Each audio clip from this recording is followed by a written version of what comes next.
This week on my sewing journey, I've been working on a baseball cap. These are a lot of fun to do, and you can customize them any way you like.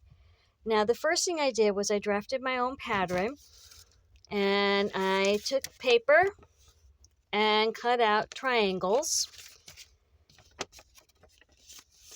And since I like to do everything on the fold, I folded this.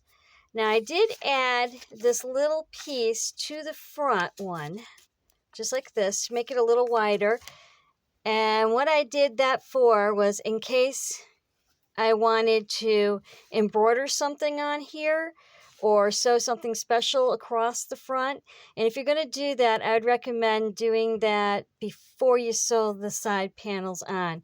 But you are going to have to sew a dart down, about a 2-inch dart in the center of that, just so it lays flat like this. So that's the first one. And then the side ones are just the plain piece of the pattern for the side ones. Now for the back one, and obviously as you can see I haven't finished this yet because I haven't sewed the seam either, but I thought it'd be easier to explain how to sew it to show the idea if it was not sewed together. Now on the back one, what I did was the two last little panels,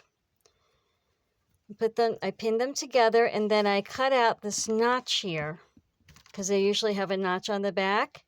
And what I'm going to do with this is I'm going to take this bias tape I made and sew all the way around so that it has the contrast of this, which I think this color is probably in there someplace. Maybe it is, maybe it isn't, I don't know.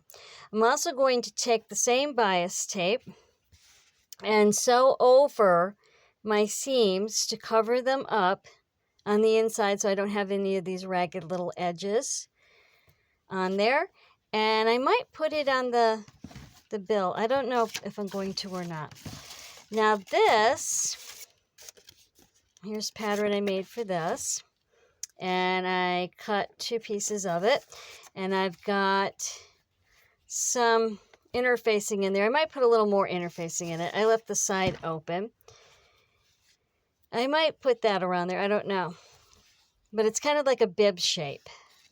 And that's going to go right on the front here for the baseball cap. And as like I said, you can customize these any way you like.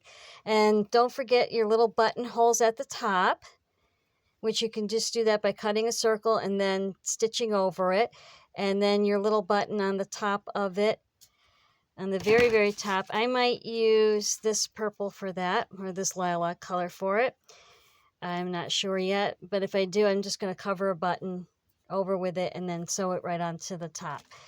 As you can see, they're fairly simple to do. You can make them any color or style that you want. This is my practice one. And there's not much going on here. They're fairly simple to do and quite fun. I hope you like this idea, and thank you for joining me today. Thank you for liking, thank you for subscribing, and happy sewing.